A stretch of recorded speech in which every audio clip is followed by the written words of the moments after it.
You want to fill out one of these cards, put your name on it for attendance, and if you have a prayer request, I'll pray for you anyway, but if you have a special prayer request for this semester, put it down there. And I'll pray for you in general as well as with your specific request. And do you have a book with you? I do not. Okay, then I better give you one of these. Thank you.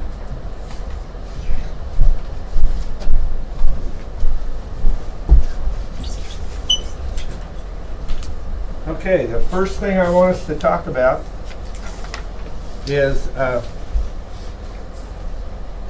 the table of contents.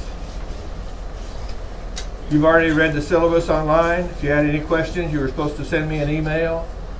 If you haven't read all those announcements and all those in the syllabus, if you have questions, send it to me as an email question. The people online, I collected prayer requests from the people here in class. The people online, you can send me your prayer request as an email attachment. And like I told the class, if you don't have a specific prayer request, I'll pray for you anyway using my class roster. But if you have a specific thing you want me to pray for this semester or for this cycle, for these 8 weeks, send me an email and I'll put it on my card to pray for you. The first thing I want to do is look at this brief table of contents. For those of you with a book, just open it up. Does it have that? Is that in there? Must be, because there it is. Yeah, right there, the second page in. A brief table of contents. So you get a picture, kind of a big picture of what we're going to do for the next 8 weeks. I'm going to start out talking about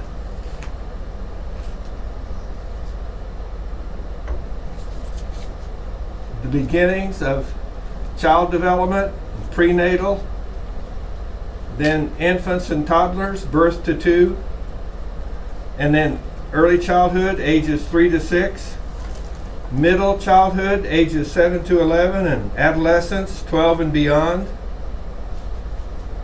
Does that mean some adolescents stay clear up into young adulthood? Have you ever met a 25-year-old who still seems to behave and act and respond like an adolescent? They just haven't grown up yet. So I guess, actually, I've seen some old people in the store that haven't grown up yet either. So I guess you could say that adolescence can stretch clear into adulthood, but you can tell the scope of this class is to cover early childhood development and up through adolescence, and then probably there's other classes. We'll talk. He talks a little bit at the end about the transition to adulthood, but there are other courses that specialize in adult education, and this course is primarily designed to help people who are going to be teachers to get a good handle on development up through the adolescent years, for people who are going to be youth workers, and for people who are going to have children. I mean, it just seems to me like that everybody ought to have a good, healthy dose of human growth and development to understand this stuff before they get married and have children.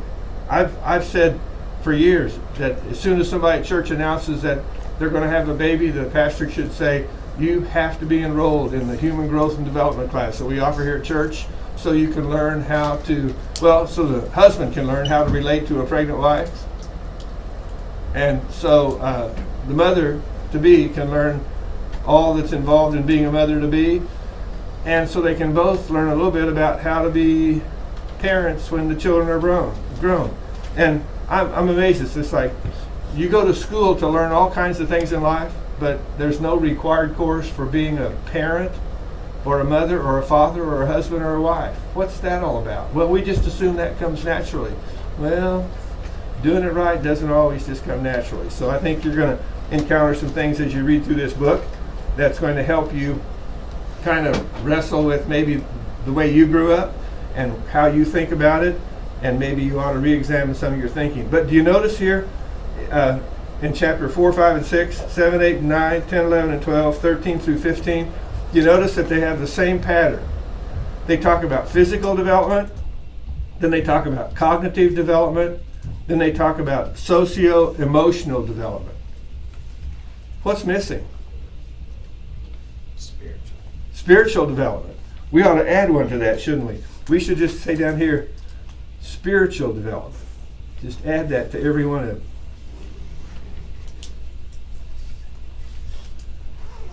SD, spiritual development. Put it on every one of them. We're going to have to make sure that we spend some time talking about that to supplement this text, because for some reason they decided not to include a section on spiritual development. Why would that be?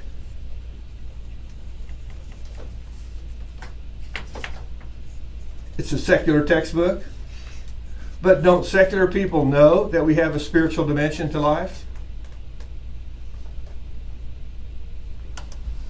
I mean, most of the secular people I know go to church on Sunday, or to a synagogue, or to some kind of place of worship.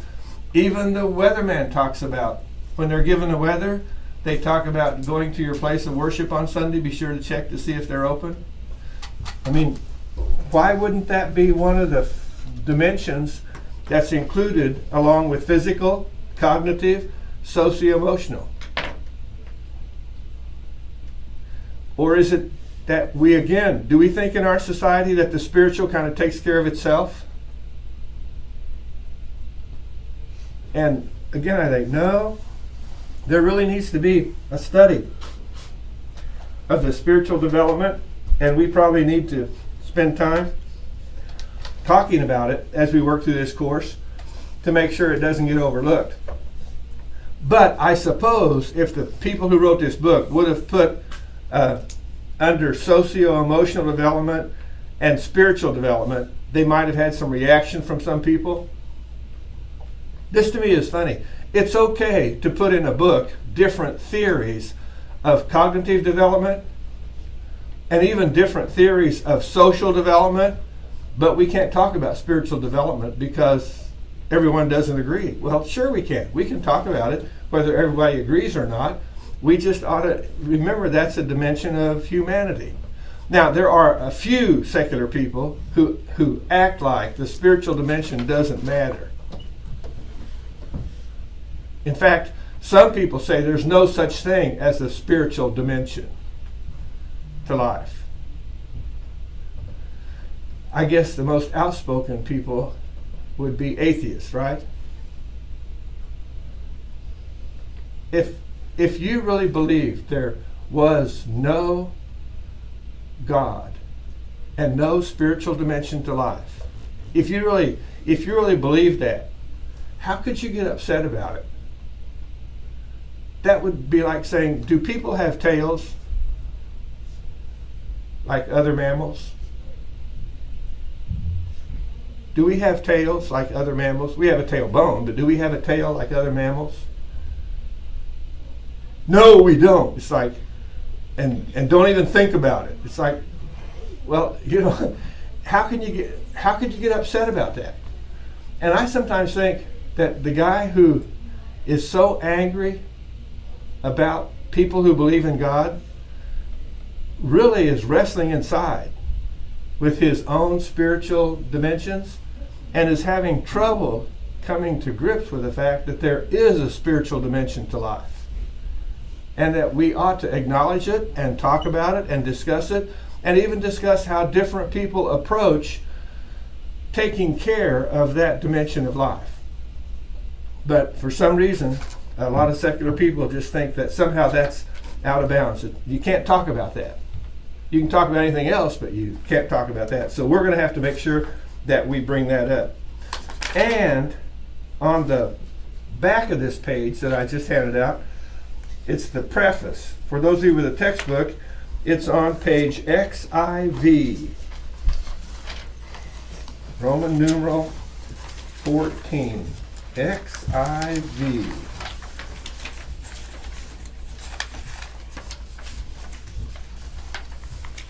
There it is.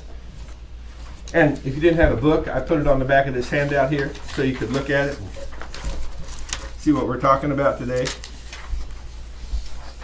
And basically, I I want you to think about the goals of the people who wrote this book. What are the 5 goals adopted by the authors of our textbook? Do you see it there? Do you see it on your handout? What's the first goal? To present child development issues within the context of real people facing real world challenges in a diverse world. So they're trying to keep it real. I'm glad for that. What's the second goal? To teach students to think critically about the content and about other people's perspectives, backgrounds, and beliefs. To think critically about development and about other people's perspectives. How about thinking critically about your own perspective? Wouldn't that be healthy too? Maybe we don't like the word, I don't like being critical. Okay, how about just being analytical? Or trying to understand it. Maybe put a different word in there if you don't like the word thinking critically about it. But it just means to say being aware of other people's perspectives, their backgrounds, their beliefs. I used to think that when I became a Christian at 18 and was taught to pray, I was taught that prayer is where we talk to God about things that concern us in life. Is that what you were taught? Or did you get saved early enough in life to where you weren't taught so much about talking to God about things, you were taught to say prayers? Anyone taught, now I lay me down to sleep, I pray the Lord my soul to keep. If I should die before I wake, I pray the Lord my soul to take. Okay, little kid, think about it. You might die before you wake up in the morning. It's like, wait a minute. And come to find out, the people who are teaching that little prayer to their little children, they're saying, well, I didn't think about it. You know, I just learned that prayer when I was a kid, so I said it, so I teach it to my kids, but we don't think about what we're saying. And I'm going, but you're praying. How could you say a prayer without thinking about what you're saying? And then I realized there's a whole bunch of religious groups in the world who basically say, we say prayers. We recite prayers. But the thought of having a personal conversation with the Creator God of the universe is beyond the scope of our definition of prayer. In fact, they would say, I don't think the God of the universe really has the time or the inclination to listen to my utterances about my concerns in life and what I think about things. Well, that's your perspective, but did you know, what does the Bible tell us? Does it tell us to pray? Does it tell us that God wants to hear our heart's cry to Him? So we have a different perspective on it simply because God has seen fit to give us a special revelation about Satan. Well, I really don't think, if the God of the universe is keeping this whole universe going, then I don't think He has time to listen to each of our individual prayers and concerns about our small things in life. Well, I can see why you would come to that conclusion, but you're wrong. The God of the universe sent us some information to tell us that He really does care and He really does hear our prayers. So that's what that is. Try to understand other people's perspectives and don't get all worked up, bent out of shape about it. Recognize that some of it comes from background. Did any of you ever learn what's it called? A mealtime prayer? God is great. God is good. And we thank Him for this food. I guess, no, it's like, I thought they were just trying to make a rhyme, so I was trying to rhyme the last word. It's like, okay, God is great and God is good. But could we say that prayer and we thank Him for this food? And then we start eating, we go, ew, I don't like green beans. Whoa, wait a minute. Who made the green beans? Did any of you hear this at home when you started to complain about food, being raised by Christian parents? See, my wife and I didn't have Christian parents raising us, so that never came up. When our daughter said, I don't like that, we would say, whoa, wait a minute. How could you not like something that God created and made for food? Maybe you just don't like the way it looks. Maybe you don't like the way your mother cooked it. Maybe you just don't like the texture. But if God made it, it must be good. Let's at least give it a try. And do you have any favorite foods? God made peaches and strawberries and beets. Don't put beets in there. It'll somehow contaminate the peaches and the strawberries. Okay, so what's the third important goal of the people who wrote this textbook? To help students make connections between science and practice. Here's the science of it. Now, what are the implications for practice in terms of apply? So we're going to talk a lot about taking this information and relating it to life. What's the fourth one? To equip students with the foundation in child development that they can use to change lives professionally and personally. Are you interested in changing people's lives? Changing your own life for the better, and then helping others change their lives as well. And what's the last goal? To help students become active learners as they prepare and succeed in schools. And you know what's part of being an active learner today is using the internet.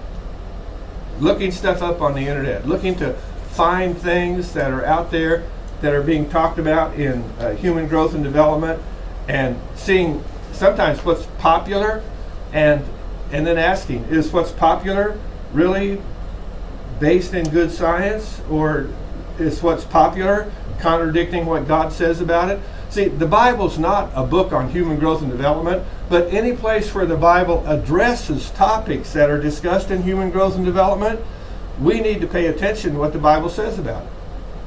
Because where God has spoken, that's where we get a definitive, final answer as to this is an absolute truth that we can all embrace. And that's probably why some people get mad about God. Because when God wrote the Bible and gave us some information, absolutely infallible information about life that we could bank on, that we could use and know it would work, there's a whole lot of people out there who just can't make that kind of promise about what they say. One time a guy said to me, he said, I don't know why people make such a big deal about the Bible. And I said, have you ever read it? He said, no. I said, there you go. And I gave him a little copy of the Gospel of John. And I said, if you want to know why people are so excited about the Bible, read this copy of one book out of the Bible, and you'll see why they're so excited about it. I mean, do you remember the first time you started reading the Bible and just running God's profound thoughts through your mind and going, wow? And surprisingly enough, I've encountered a whole bunch of highly educated people in the world who haven't read the Bible and don't even want to. And I think part of it is because they want to be the authority about stuff, and they don't like God being the authority regarding things. And just remember, in this class, we'll talk about what the textbook says. We'll talk about what the Bible says. That's God's perspective. And then every now and then, you'll hear of what I call boninism. Just stuff I make up that I think is the way life is. And the textbook and the boninisms, you need to just say, hey, you look at those, think about those critically, analytically, but when the Bible speaks, that ought to settle it for us. That ought to take care of it. Okay. On page XX, page 20, what do the authors say about their own personal perspective? Oh, you don't have that handout, do you? So those who have a book, can you tell us what the authors say about their own personal perspective? Well, I'll read it to you, since some of you don't have a book. We encourage students to bring their personal perspective to the study of child development, and we do the same thing. So you're going to see their personal perspective in the textbook, including our personal perspective at times throughout the book. We hope that our own experiences will offer students another perspective to consider. And when the authors wrote this book, which was about 10 years ago, they had 4 children, a 16-year-old, a 12-year-old, and twins, Rachel and Lily, who were 10.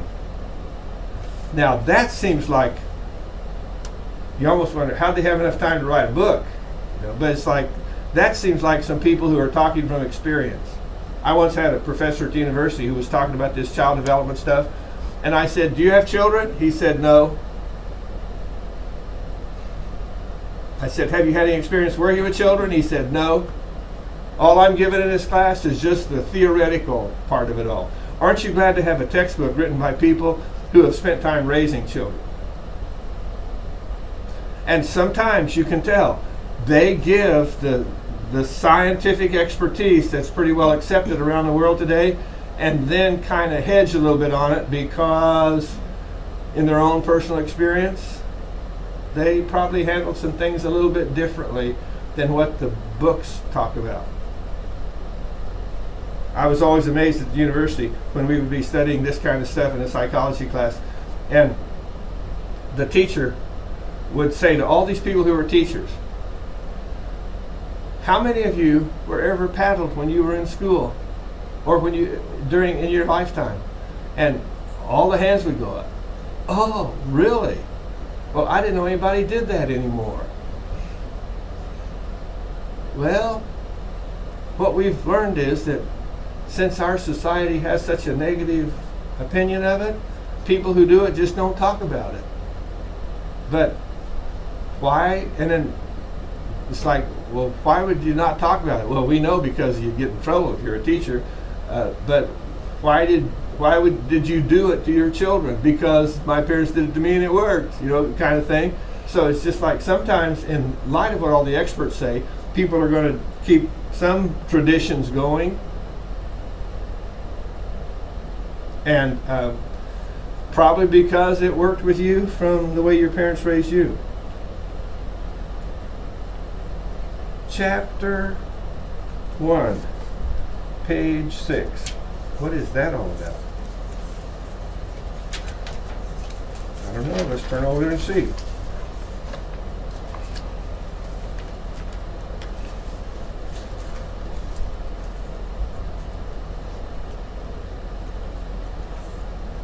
How many of you have had an opportunity to closely watch a child grow and mature?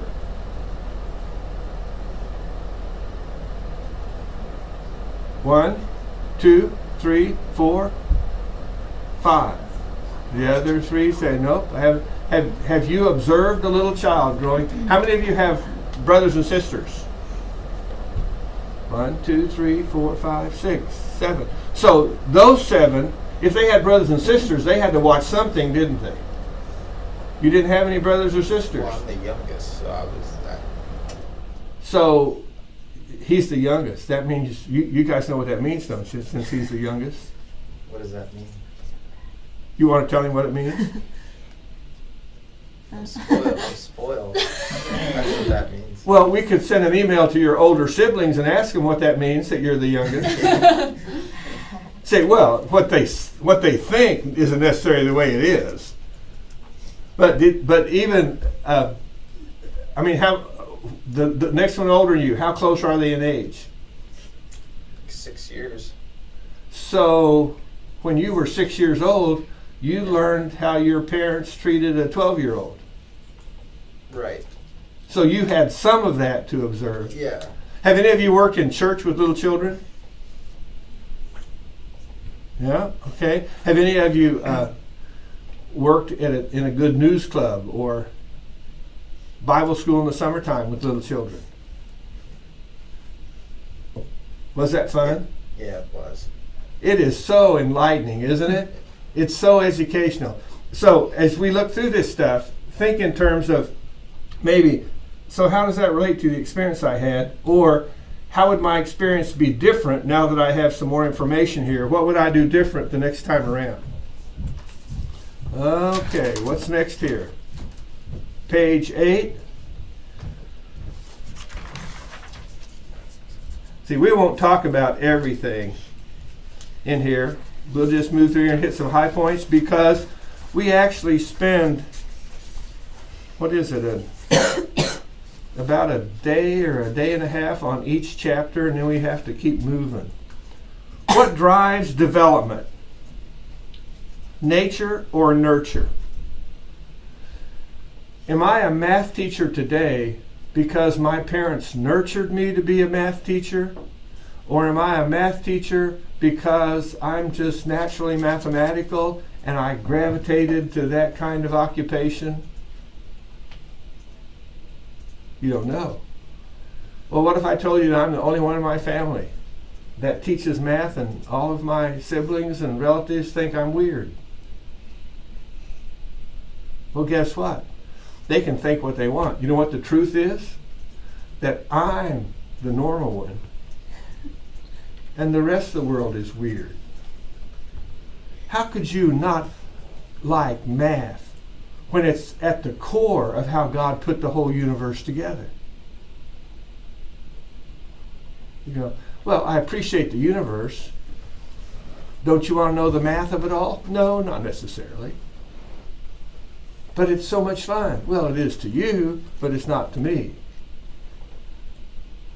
But I still enjoy the beauty of nature. I would go out and look at all these tree limbs falling and analyze the mathematics involved of the limbs breaking, and you would go, oh, that's too bad, and just take a picture. You say, look at all these pictures of what happened. And while I'm looking at the picture, I'm analyzing what's happening in there.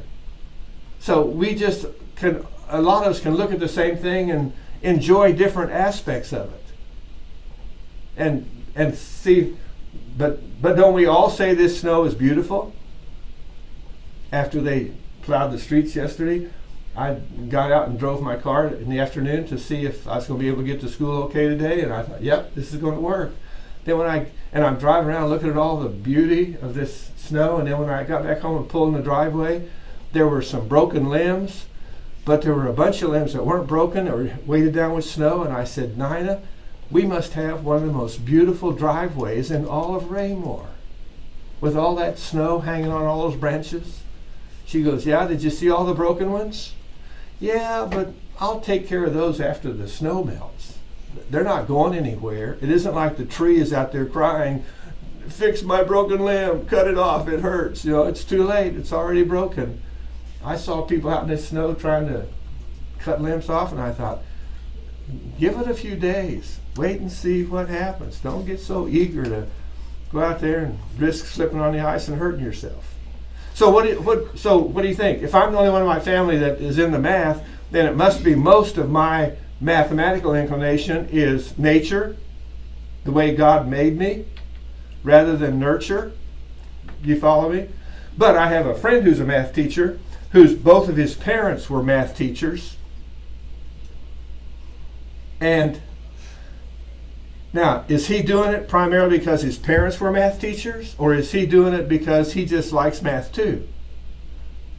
He's probably doing it because he likes math and because his parents did it. So maybe for him it's 50-50, nature and nurture. And for me, it's like 80 nature and 20% nurture. You say, where's the 20% come from? From having a few good math teachers in life who made me think, you know, that might be fun to help people understand mathematics the way they do. Or to having a lot of bad math teachers who would just leave people sitting there getting lost, walk in the room and start working problems on the board. I called it showing off. And then he would just show off for 50 minutes and then leave and tell them what the assignment was and walk out of the room. And one time I said, you know, if people don't understand, shouldn't you take some time for questions? And he goes, Tom, he said, if you can get it, you can get it. And if you can't, you should fail the course. He said, I don't expect everybody to pass this course. Only about a third of them hopefully would pass. The other 2/3 would fail. I'm going, why do you say hopefully? He said, we don't want everybody in the world understanding mathematics. We like being kind of an exclusive club.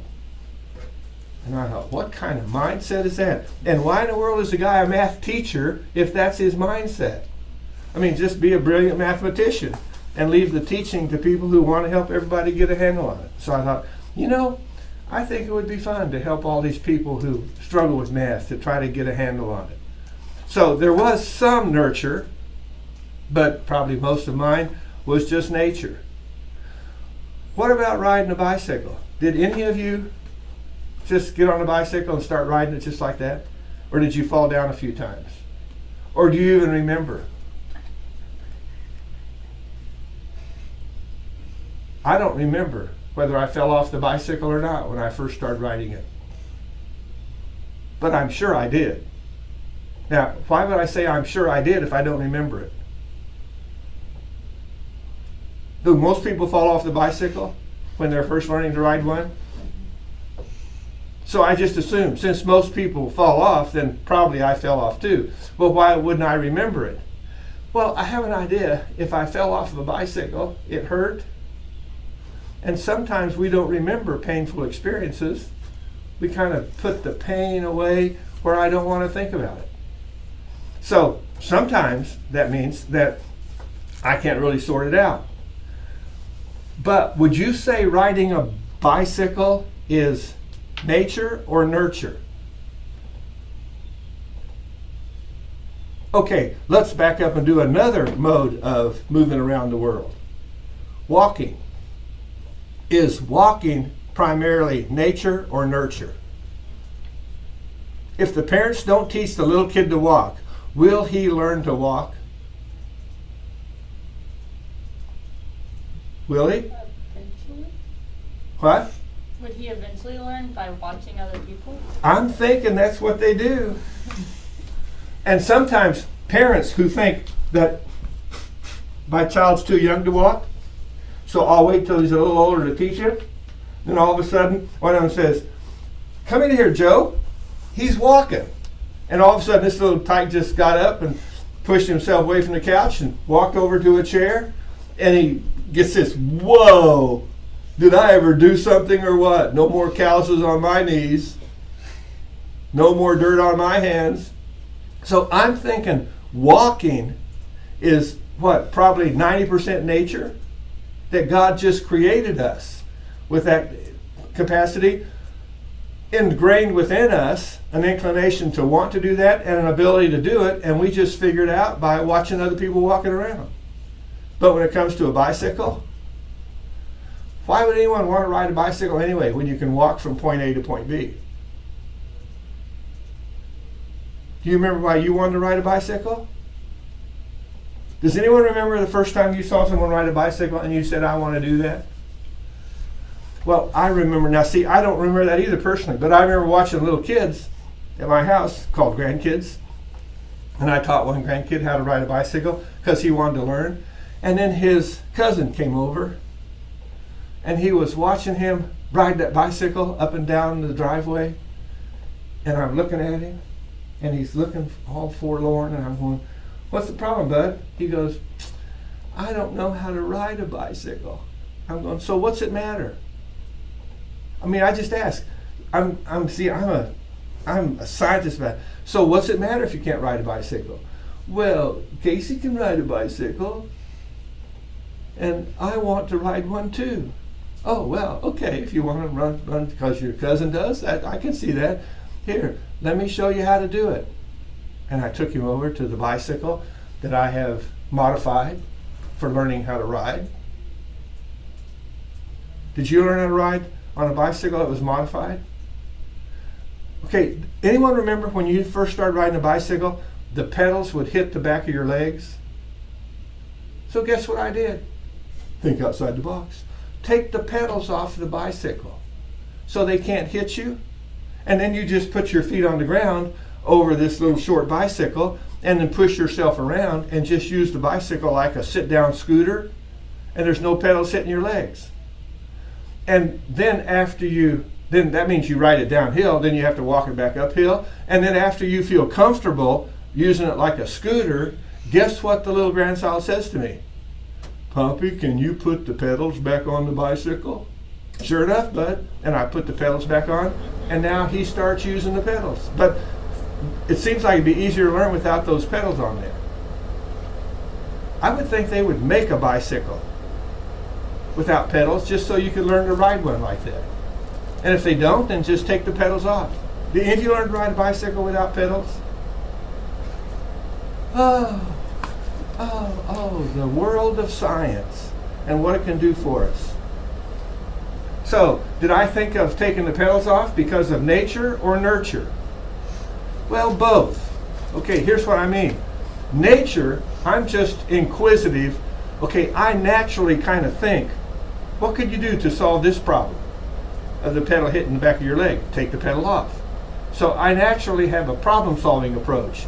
But I was nurtured by my father to think of, what did he used to say? Work smarter and not... Anyone know the rest of that? Not harder. And not harder. It's like I was nurtured to think about ways to make life a little easier. And I thought, wow. What? And then you think, man, I should start making bicycles without pedals and selling them to people so all these little kids could learn to ride bikes. But then I encounter a world that lives in a box. And what would the world say if they saw my bicycle without pedals? I'm not buying that one. It doesn't have any pedals on it. I'm going, well, it's got pedals in the package, but you don't put the pedals on until after the kids learn to ride it. I don't know what that's all about. I learned to ride one with pedals on it. He can learn the same way. You follow? Sometimes we just get stuck in a rut. Okay, enough of that. Page 10. What's a theory? On page 10, what's a theory? An explanation of how facts fit together. A theory of how facts fit together. That's what it's an explanation. A theory is an explanation of how facts fit together. Let's see. Okay, we talked about paddling a little bit, so I'll just bring that up again. So I read a book written by a social scientist who went to Leavenworth, to the prison, and interviewed prisoners. And he asked them if they were paddled when they were little children. And they all said yes. So what does he conclude? Fact, these people are all in prison. Fact, they were all paddled when they were children. How does he put the facts together? If you paddle your children, they will probably become prisoners in a jail.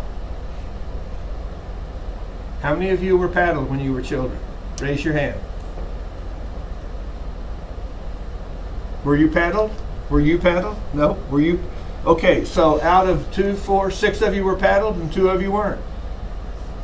Now, okay, the 6 who were paddled and you're here in college, let me put the facts together. What's my theory? If you paddle your kids, they'll go to college. I mean, isn't that as bizarre as saying if you paddle them, they'll end up in jail? Now, would those of you who were paddled like to know why 2 of our students weren't paddled? Probably good kids. What? They're probably good kids. They were probably good kids. And no, he says, no, she says. So it's like, see, it's like, okay, they weren't paddled. Fact, they weren't paddled. Fact. They must have been good kids. No, they go, no, not necessarily. So anybody else wondering why? Would you like to hear them talk about why they weren't paddled? I just think that they couldn't get themselves to like actually do it, you know? Just, they had been taught that just wasn't a good idea? I mean, I know my dad was whenever he was younger. And But so he when he didn't- got to me, like, I think that he just couldn't get himself to He just couldn't get himself to do it. do it, yeah. I assume. I never really asked. So you say, well, then how come he's not some kind of brat somewhere? How did he go to college and he's as civilized as the rest of us? I got grounded a lot. Because he did other things. Yeah. And you know what I'm thinking? Sometimes he saw some kid who got a swat by his dad for doing something, and he thought, man, I wish my dad had just swat me instead of ground me. Yeah. I'm saying, you know, it all depends on which side of the fence you're on. And you weren't paddled? No, because I would usually cry before they would even get to that point. It's like, no, because when I got called down for doing something wrong, I just cried my heart out because I felt so bad about doing something that displeased my parents. I do not understand people like you. I deliberately displeased my parents just to irritate them. I was one capital T-D, totally depraved little kid. You go, well, I was just good. And no, you were just sensitive. You were so sensitive they didn't need it. Just when they said, they called you down for something, you're in tears. It's like, well, she got the message. And it was unpleasant, so you stayed away from it. You go, oh. See, and it doesn't, in other words, say, oh, so there's not one size fits all. And a lot of it has to do with trying to understand each other, understand the person, and understanding your parents, and understanding what's going on, and understand what they're trying to accomplish in your life. And that's why I'm saying when you read this stuff and look about it, and think about all the ways you can use it. I mean, when I was a kid in school, if you misbehaved, and I didn't misbehave just to be misbehaving, I was just hyperactive. But the teacher didn't have a classroom for hyperactive kids. They just would come by, and I still remember she'd say, Tommy, hold your hand out. And I would put my hand out, and any idea what she would do? Have you read stories about this? Did they do that in Little House on the Prairie? She walks by with a wooden ruler and does what? Whacks me on the back of the neck, right here on the back of the fingers. And it hurts. But it doesn't leave a bruise. And I thought, ouch, I'm going to quit doing whatever I did that caused that to happen. But you have to understand, sometimes I was just squirreling around in my seat, and I didn't even know I was bothering the teacher. But when I would hear, Tommy, hold your hand out, she'd say, Tommy, stop that. And I thought, stop what?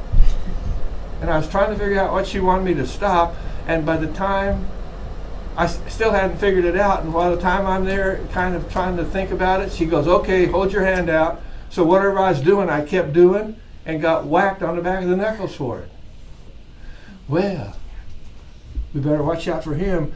He might be the next mass murderer of teachers. No. It's like, I'm not going to do that to anybody else because it was done to me, but I am going to have some kind of discipline that says these are the consequences of not doing the right thing, and I'm not going to criticize her for doing that because it worked in her classroom and it didn't do permanent serious damage to my psyche. You understand that? Some people like to take those facts and say, if you do that, it's going to be permanent serious damage to that little kid's mind. Not necessarily.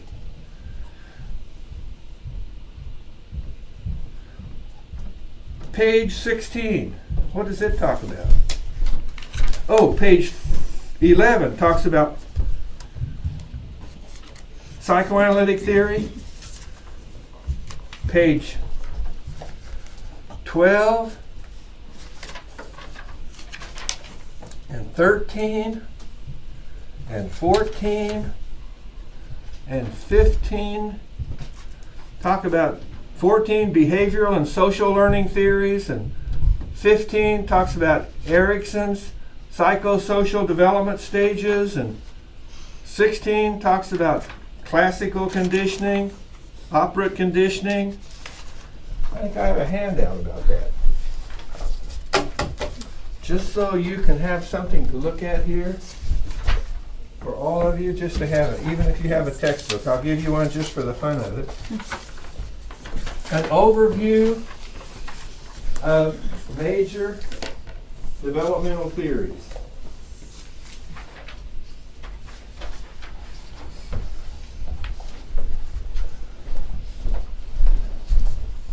And do you know anything about these developmental theories? Do you know anything about psychoanalytic theory? Sigmund Freud? I've heard of Sigmund Freud. What? I've heard of some of them. You've heard about him? Yeah. Dr. Dobson. You've heard about Dr. Dobson? He's written the book that's the next one we use in this class. Dr. Dobson's book.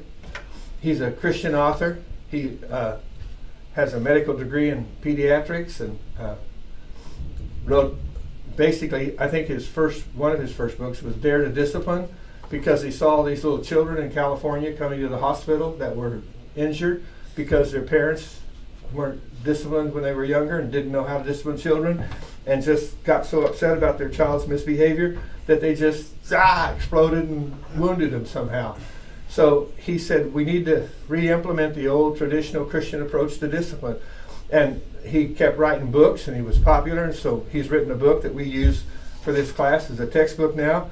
But Dr. Dobson had a little pet dog that he named Siggy, because he was talking about how, well, that was just his way, I think, of taking a shot at psychoanalytic theory and realizing that sometimes, probably the one thing, I mean, you can get a dog to do almost anything for a treat. And psychoanalytic theory seems to think that the driving force in everybody's life is sensuality. Not all psychoanalytic theorists believe that, but a great many of them do, as if the sensual side of life is all that there is to it.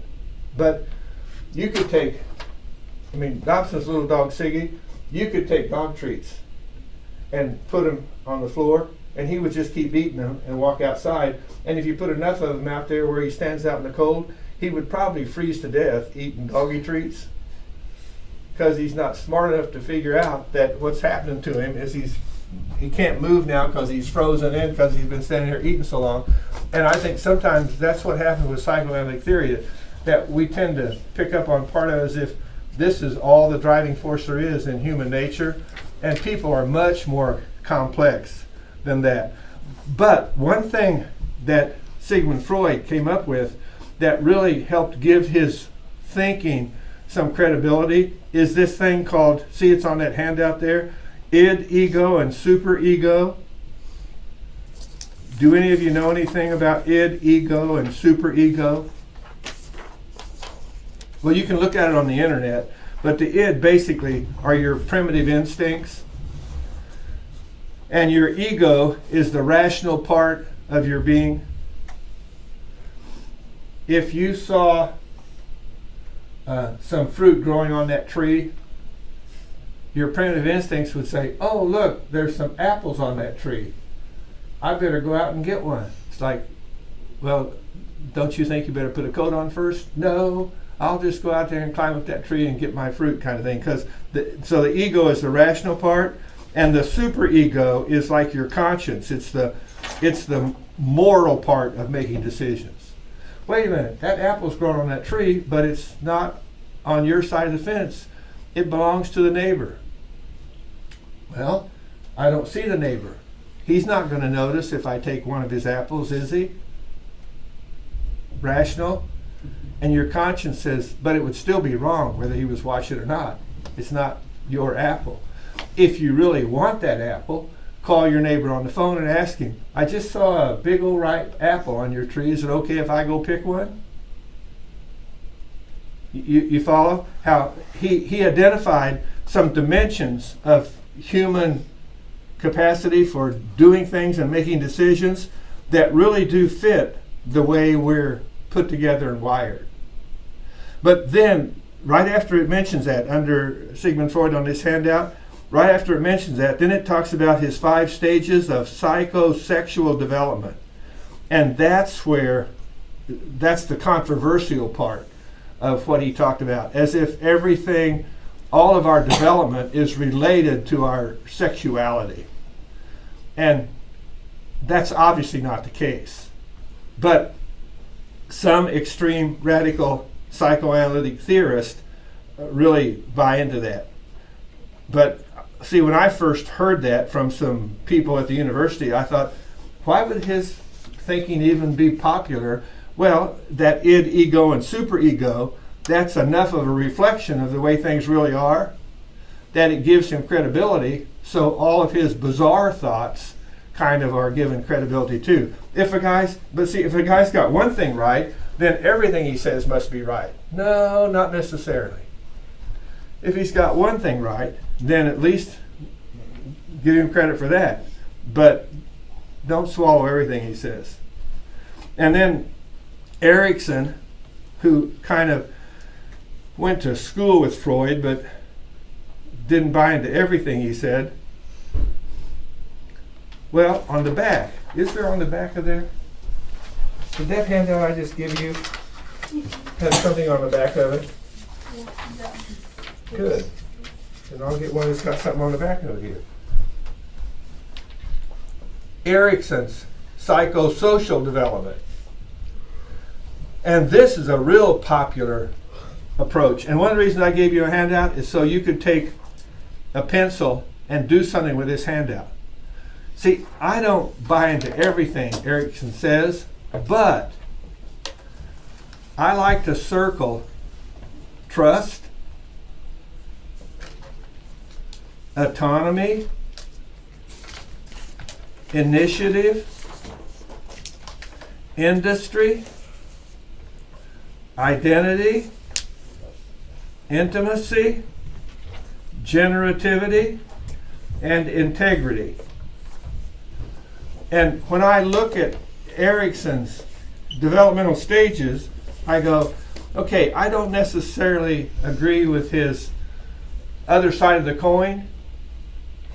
In other words, do I want to teach my children that they can trust the adult world they live in? They can trust me as an adult, to hope they'll eventually transfer that trust to God. But you see, well, if they don't learn to trust you, if they don't develop this trust, then they develop mistrust, and that means they won't trust anybody ever in life. But see, no matter how bad you've been treated by somebody, if you encounter a person who's trustworthy and that person shows unconditional love to you, do you see how that mistrusting person can make the transition to starting to say, I found one person I can trust? And then, of course, if you ever meet somebody whose life has been so terrible that they say, I can't trust anybody, you say, have you met God? You can trust him all the time. He's totally trustworthy. And of course, the more God changes our lives, the more he makes us trustworthy, and the more we can instill that basic trust in the children and the people we work with. So what I do with Erickson is I say, let's talk about focusing on developing trustworthiness, being a trustworthy person, and trusting somebody else in what they tell us. And then autonomy. See, I don't think if under the resolution he talks about is the child gains independence from caregivers by walking, talking, toilet training, and things like that. So he becomes autonomous. That is, he does some things on his own. That he develops a bit of independence. But if the parents are so protective that they won't let the child become independent in any way, it isn't like the child's going to become ashamed. I mean, okay, I had one grandchild, two grandchildren, the same age. One grandchild is over my house a lot and he wants to learn how to ride a bicycle, so I teach him. The other one shows up and he doesn't know. Okay, he doesn't feel shame because he can't ride a bicycle. He's just, what? Did you ever pal around with somebody who could do something that you can't do? He just felt like, I wish I could do what he does. In other words, I'm not going to push it so far as, well, he's ashamed because he can't do that. You understand? I'm going to say, no, he just would like to be able to do what he sees other people doing. So it's like, what that means is, I'm going to give the child some autonomy. So the little child says, Grandpa, can I have a glass of milk? And I'm going, sure, let me pour you one. And he says, I can pour it myself. Now, do any of you have a picture of what's going to happen in my kitchen when I let this little grandchild pour his own glass of milk? Are we going to have milk on the table that runs down in the crack between the table and dries out and smells bad 3 days later? No, you're not touching this pitcher of milk. You're not touching this gallon jug. See, if I had grandchildren over all the time and I wanted to teach them autonomy, I wouldn't put the milk in the refrigerator in gallon jugs. I would put it in little pint containers so they could pour it out of the pint container into their cup. You follow me? I make it more doable for them because I want them to learn some independence. And I want them to learn to take some initiative. The next one down there is like, I can do it, Poppy. I want them to try something. And if sometimes I'll even say, do you think you could do that? And he says, no, I don't think I could. And I say, oh yeah, you can. You've just never done it before. And then I say, but if I was helping you, I'll bet you could do it. And then I help them do it. I say, see, look what you did. He said, yeah, but you were helping me. I said, yeah, but that's because you've never done it before. But if we do it again, I'll bet you could do it by yourself. And he does it almost by himself. And then I catch some at the last minute to help him a little bit, or he's starting to pour it and the glass is moving, and so I hold the glass for him. You understand? It's just like, I want the child to learn to trust me. I want to allow them to become an autonomous, independent person. I want to help them develop their initiative. I want them to become industrious. One time, one of my grandchildren said, Poppy, can I build stuff out of all that lumber you have out there? And I said, sure. Then I thought about what I paid for that lumber and how they were going to saw it together and cut it up in pieces and ruin it all.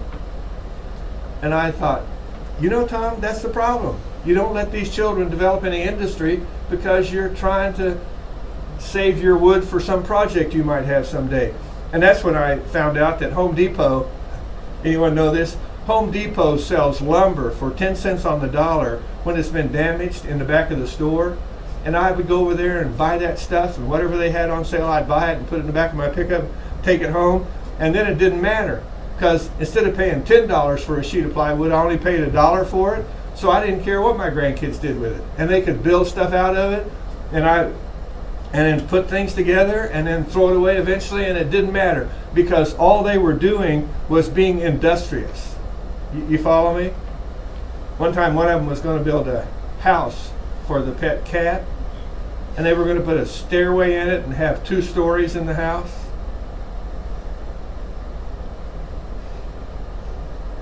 I wanted to say so bad, I don't think most cats are comfortable living in a 2-story house with a stairway going from the first floor to the second. But I thought, no, it's not a matter of whether the cat's going to use it. It's a matter of them being industrious. And I said, go ahead, have at it. There's all the lumber. If you need some help, let me know. And they needed help making the stairway. And I remember while I was helping them make the stairway, I thought, this cat is never going to use this stairway. But that wasn't, the end product wasn't what it's all about. It was just putting it together. Have any of you ever done finger painting? Where you put your hands in paint and then you put it on paper? Did any of you remember being scolded for doing it the wrong way? How is there a wrong way to finger paint? You just do it. Hey, what if we just took that paint and put a bunch on our finger and went flick, flick, flick, flick like that on the paper, and then on the wall, and then on the floor, and then on each other? No, now we're going too far with it. But yeah, let's just say, let's teach them to be a little industrious. Identity, that's a sense of who you are. Probably most of us don't. Well, does he put a time on this? Yeah, he says adolescence, doesn't he? He says this happens mostly during adolescence. But can you help a younger child develop a sense of identity? When you were in grade school, were you good at anything? Do you recall being good at anything? All my life, I've been good at math. I'd get my math book in school and I would read ahead. And when I was given an assignment, I'd have it done in no time at all. And I remember one time I had a teacher who said, no, you cannot work ahead, Tommy. You have to save those assignments for when we do them in class. Because I was messing up her little schedule for how everybody was supposed to do it the same way. I thought, okay, if that's the way you want things done. Then I had another teacher who said, Tommy, you are so good at math. Why don't you help some of these people in the room who are having trouble with math? And see if you can help them figure out what to do. That sounds like fun. I mean, it sounded like fun because it was doing math.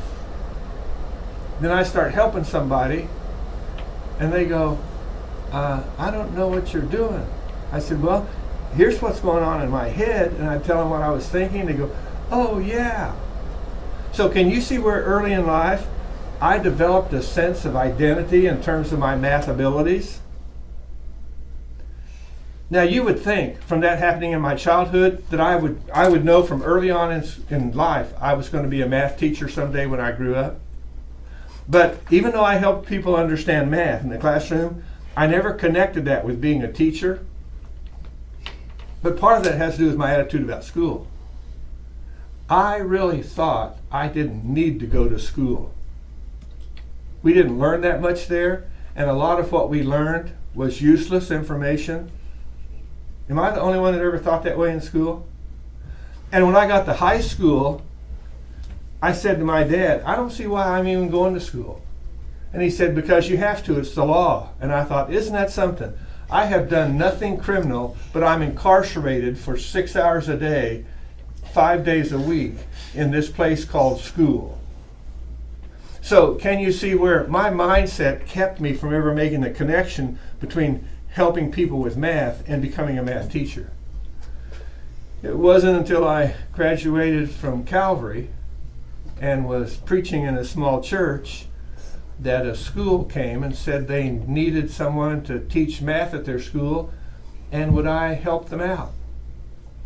And I said, well, I do know math, and if you don't have a math teacher, I guess I could help you out till God brings you a math teacher. So I went to their school and helped them out, and guess what happened after I helped this school out for about 3 weeks? I came home and said, Nina, you know what? This is so much fun. This is so cool. I think I want to do this the rest of my life. And she said, I've noticed how much fun you're having. And then I would start talking to her about some of this cool math stuff I was teaching. And my dear wife, who had a better GPA in college than I did, looked at me and said, Tom, I have no idea what you're talking about, and I don't even care. How could such a lovely, intelligent person not care about math? But you see how my identity was around mathematics pretty much from an early age, so I started to develop that in. But then I start to think that people who don't have any math capacities don't have an identity. Can you see how sometimes we start using ourselves for a standard as if the whole world ought to fit in our little box? And my wife was so good to help me understand that there's a world full of people out there who don't understand math. And I can understand that, but I can help them learn it. And then she says, but they don't care, Tom. They don't care about math, just like me. They would rather just read a book. I go, oh, no. My wife must be the only one in the world like this. And then as I practiced my craft of teaching math, I discovered that my classrooms in math were full of people like that. And only 2 or 3 people liked math like I did. And it changed my thinking about other people. It changed my sense of who I am. No wonder people think I'm weird. Maybe I am a little weird. But it doesn't matter, because I enjoy the weirdness that I am. So it wasn't in adolescence when that happened. It started happening earlier, and it keeps growing the longer you live too. But do you see, why is adolescence a time? See, maybe this is another thing where Erickson kind of makes a mistake, is that he talks like this trust thing only happens in the first year of life, when in fact I think trust goes on all through your life. And autonomy is from 2 to 3, when autonomy can be taught anytime.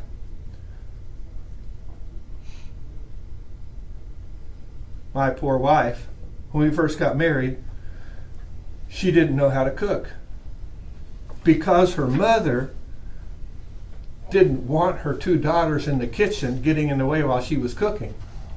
So she would tell them, just get out of the kitchen and I'll do it. So her mother never taught her how to do things. At my house, My dad said one day, boys, there's no way one woman is going to do all this work for 4 men. That was him and us 3 boys. So he said, you 3 boys are going to help. And he put us on a schedule. One of us every week helped in the kitchen with cooking the meals. The other one cleaned the house and kept it clean, and the other one did the laundry. And we rotated the schedule. So I learned how to do laundry and iron clothes, to clean a house, and to cook. So we got married, and Nina was cooking in the kitchen, and she goes, I don't know why this stuff isn't working. I said, what's going on? She goes, I'm trying to make gravy, and it doesn't work. And I said, oh, I'll do it. And so I grabbed a little jar and put some flour and water in and shook it up and put it in the pan and started browning it, kind of stuff like you do. And I made the gravy, and I put it on the table. Can you people figure this out? My new wife is crying. Why is she crying? Do you know why? I mean, do some of you know why she was crying? Why would she cry? We have gravy here and it's good. Any idea what she might have said? I said, Nina, why are you crying? Is something wrong with the gravy? She said, no. She said, I'm the one that's supposed to know how to make gravy, not you. I'm going, well, when I was a kid and my friends came over and saw me working in the kitchen and they would look at me making gravy and laugh. Okay, I wasn't a Christian then, but what did I say to my best friend? You tell anybody and I'll beat you to a pulp. I was embarrassed that I had to learn to do that stuff. She goes, yeah, but my mom didn't teach me how to cook. I don't know anything. I'm going, hey, it doesn't matter. Look at all the stuff you learned in college. You'll figure it out eventually. And she never did figure out how to make gravy. And then finally one day I said, Nina, you know what? I don't think gravy's good for me anyway.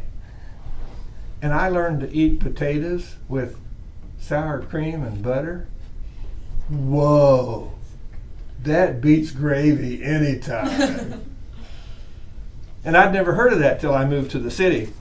So don't think you can only develop some of this stuff at these stages. And that's probably another mistake that he makes. That's why I say what I take from him is this stuff that I need to help people learn. And then it's stuff I need to develop myself. And if I haven't had someone, see, my dad taught me to be industrious. If my dad hadn't have taught me that, I would just be looking for ways to do it on my own. If I didn't develop a sense of identity, I would start looking to develop that sense of identity. Intimacy, if I wasn't just personality-wise, wasn't the kind that had close friends when I was younger, okay, it looks like you've got a close friend now. I mean, guys, when you ask a girl to marry you, I don't know if you realize this, but what you just said was, I will be your best friend till death do us part. And if you think being a girl's best friend when you're a guy is easy, you don't even know what you're getting into.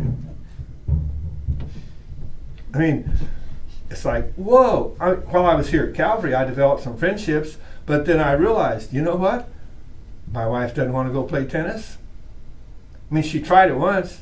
I was going to teach her how to play tennis. We're out there, and I taught her, and she was doing pretty well. So I said, well, I think you know how to play tennis now, so let's have a tennis match. And I threw the ball up and whacked it over the net, and it goes boom, boom. That's the point for me, I said. And she goes, Tom, what are you doing? I said, playing tennis. She said, how can I hit the ball back when you hit it so hard? I thought, well, looks like tennis didn't go anywhere. Fishing didn't go anywhere. So basically, I said, looks like I give all that stuff up. And just do stuff that my wife likes to do. Window shopping. What is window shopping? If that's not the dumbest thing in the world, if you're going to buy it, go in and buy it. If you can't afford it, don't look in the window and see it. We'd go to the mall, we'd go down to the plaza and go window shopping. And I thought, Tom, she's your best friend. Just do something she likes to do and keep your mouth shut. I do stuff she likes to do. I just have to keep working at keeping my mouth shut. Just don't talk about it. Developing that intimacy. And you know what? Because of that intimacy I developed with her when we had 2 girls, it was easier to do things with them. I tried to take them fishing. That didn't work. But we built a lot of doll houses and doll furniture and stuff like that. And then what, as you go on in life, generativity. Everybody wants to generate something. You want to be doing something, notice what Erickson says, a positive contribution to the next generation. Actually, that's what a parent does. They make a positive contribution to the next generation. Now do you understand why your parents get a little nervous when they see you as a young adult and they're not sure you're going to make it yet? They're going, oh no, I only had one chance and I'm messing it up. No, you'll get it together. But just give them a little space. They're just nervous about whether or not you're going to pan out. And sometimes I say to people who are agonizing, middle adults who are agonizing over their adolescence, I go, do you remember when you were an adolescent? And they go, I don't want to think about it. Have any of you had grandparents when you've been at their house doing something that your parents scolded you for? The grandparents smiled and looked at the parents and said, what goes around comes around. Have any of you heard that? You reap what you sow. And the grandparents just love it because the grief that their children gave them are now the grief that the grandchildren are giving their parents. And the grandparents think that's so cool for payback time to come to roost at your house. And then integrity, that's just when you get old. You look back at life and say, it's been a good life. And this is where my heart goes out to a lot of old people. I mean, think of some old person who just spent their entire life living a selfish existence. And now here they are at the end of life, and nobody comes to see them, and nobody cares about them, and nobody wants anything to do with them. And all they have to remember in life is all the people that they wish were coming by that they wouldn't have anything to do with because they were just being selfish. I mean, doesn't your heart goes out to those people? That's why I think some people have made going to a retirement home or a nursing home a ministry, because those people are really prime prospects for leading them to Christ. Because what you can say to them is, maybe you didn't make much happen in this world, but you can spend, compared to the time on this earth, you can spend eternity with God, singing praises to Him and worshiping Him for all eternity. The toughest thing about evangelizing that age group is that they say, oh, it's too late, it's too late. And of course, you know, the answer is it's never too late. As long as you're here breathing, you can still put your faith and trust in Christ. That's a testimony to the magnitude of God's love and forgiveness, that He can forgive a whole lifetime that's been wasted. If at the end of life you put your faith and trust in Him, you become one of His children where you can worship and praise Him for all eternity. And if you get saved at the end of life, then when you get to heaven, you can sing that song, thank you for giving to the Lord. Then you can go around to all the people who tried to touch your life and you wouldn't have anything to do with them, and you can just thank them for their efforts. Thank them for their efforts. You follow me? That you can have an eternal ministry if you put your faith and trust in Christ, no matter what's happened in the life that you lived on this earth. So that's why I circle those things on his chart. Now let's go back to looking at the rest of these. So what about Pavlov and John Watson? Does that ring any bells? Pavlov and his little dog. He rang a bell when he fed him. He rang a bell when he fed him. Did you know if your parents rang a bell every time they fed you, if I walked into this class and rang a bell, you would start salivating? Is that funny to know that happens? That we just get conditioned to things happening a certain way? My mom would cook a delicious meal. My dad would say, Thelma, that wasn't half bad. And she would say, thank you, Bo. I get married.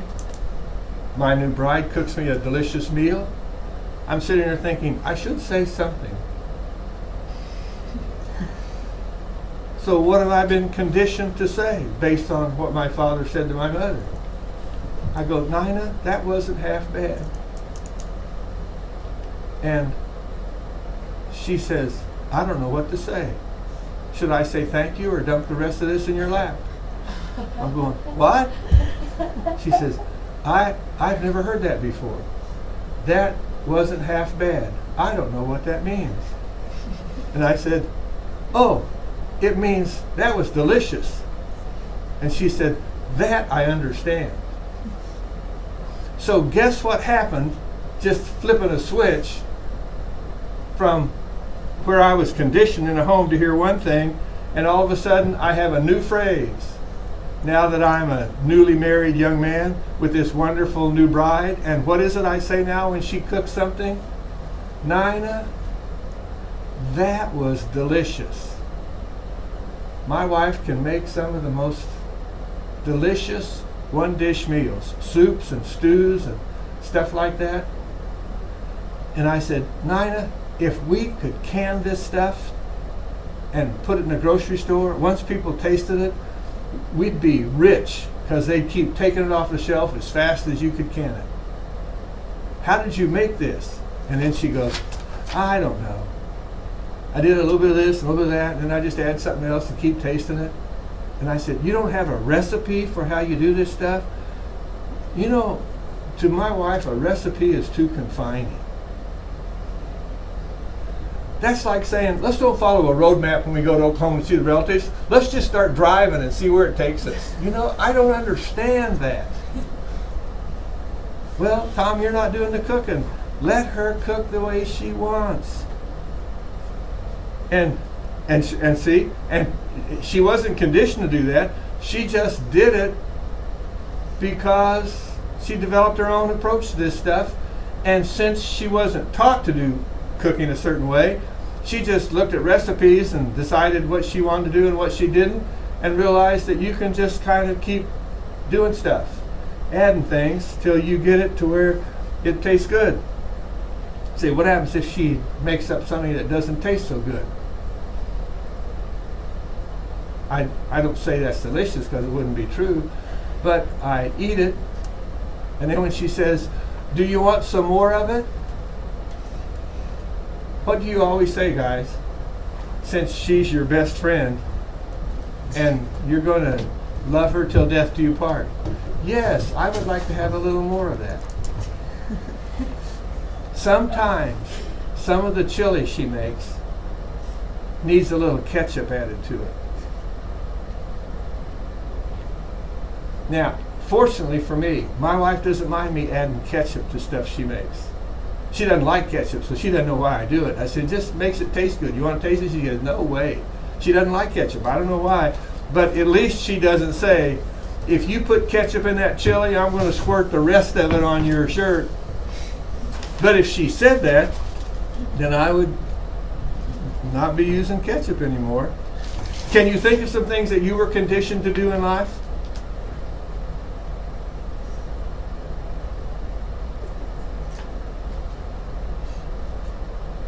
Think of anything you just picked up?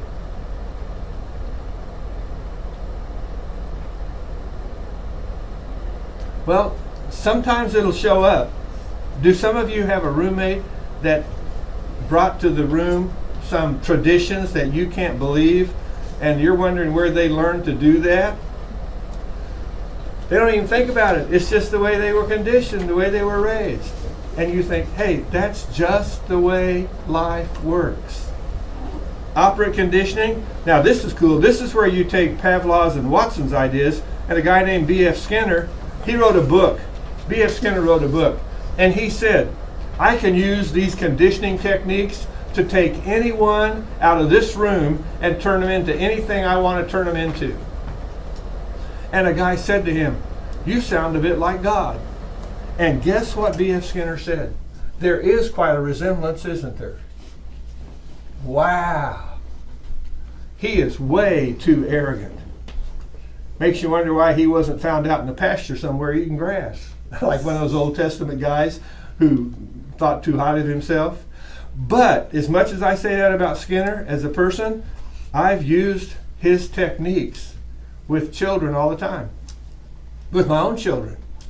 We would go to a candy store in the mall to buy something, and they would end up buying